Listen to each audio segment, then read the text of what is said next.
going to seize their yachts, their luxury homes, and other ill-begotten gains of Putin's kleptocracy.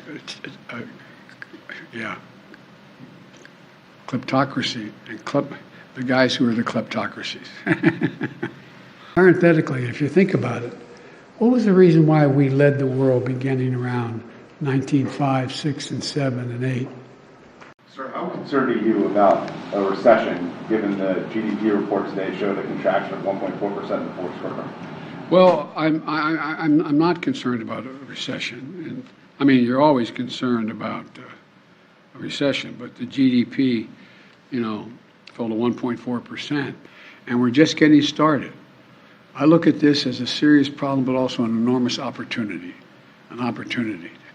Bottom line, I remember I was talking on the way over. My staff's going, why aren't you giving the speech we wrote?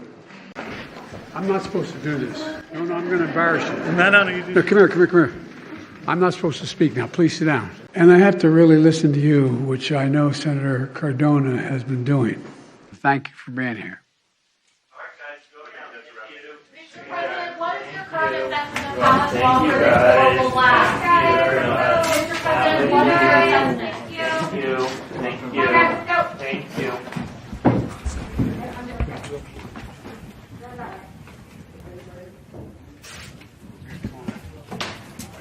Do you think that the public is blaming Democrats or group? No, I don't think the public is blaming Democrats. I think they're blaming the oil companies. They will blame all of us if we don't do something about the fossil fuel industry. But they won't take that out on your side on the midterms, even if you pass this bill and prices don't get back. No, why would we say that? I don't think what you're saying is making very much sense, frankly. I mean, in all fairness, we're friends. Candor is part of our friendship. Let me ask this question, because having been the former chief executive of your state, would you say that Line 5 plays a massive economic impact on the state of Michigan? I'm not going to. I beg your pardon? I'm not going to respond to that one because you're not going to respond to that question? I'm not going to get into that because it's in court. Well, when I've talked to people in the state of Michigan, the state of Ohio, they say it does have a major economic impact, but you're not going to respond to it. Yeah, it's just, again, well, I'm not going to get ahead of the governor in Michigan or the administration. 42 illegal immigrants were encountered at our border are on the terrorist and no-fly list.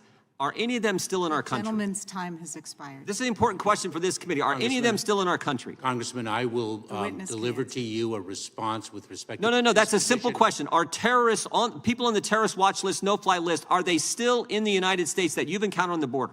Congressman, some of them may be still in detention. So I will... Have any of them been released? Have any of them been released? Time has expired. This is critical for the... You got 42... have they been released? Can the gentleman answer that question? Congressman, I will provide you with... Thank you, Madam Chair. They may have been released. Thank you, Madam Chair. Ranking Member, I believe it is my time. Madam Chair, if I could just 1 second. I'm sorry. No, the gentleman's time has expired. We want to know if people on the terrorist watch list, have any of them been released, and he won't answer that question. It is...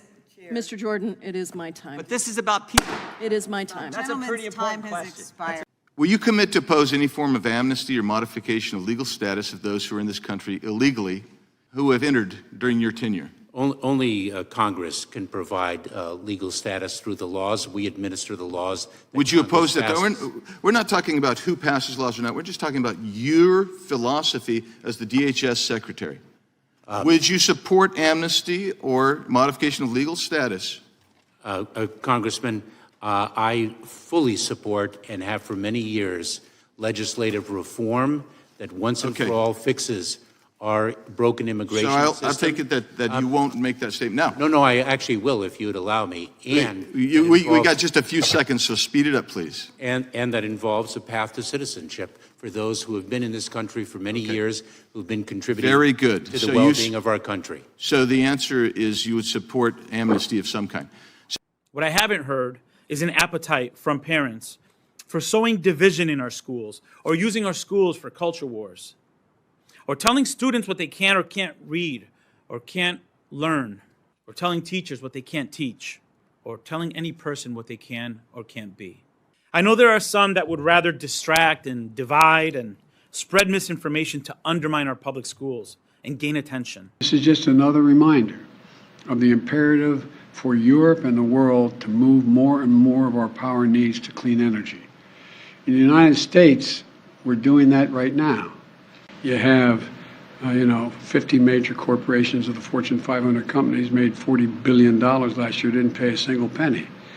No one under our proposal, only making their $400,000 a year, will see a penny in their taxes go up, not one penny.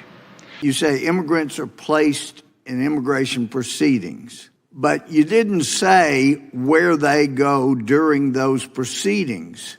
They remain in the United States. When you say somebody's placed in immigration proceedings, and then you further clarified that some are detained, if they're not detained, the vast majority go released around the country, correct? No, quite a significant number are placed on alternatives to detention.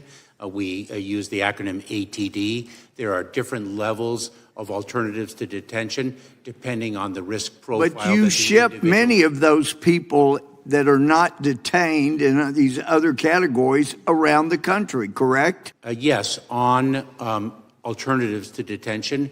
And that's one of the things you're looking to increase the money for, is to pay NGOs and to have your own folks who can help get those people shipped around the country. By the way, when I left the vice presidency, I had a chance to do a number of things, but I became a professor at the University of Pennsylvania and presidential politics.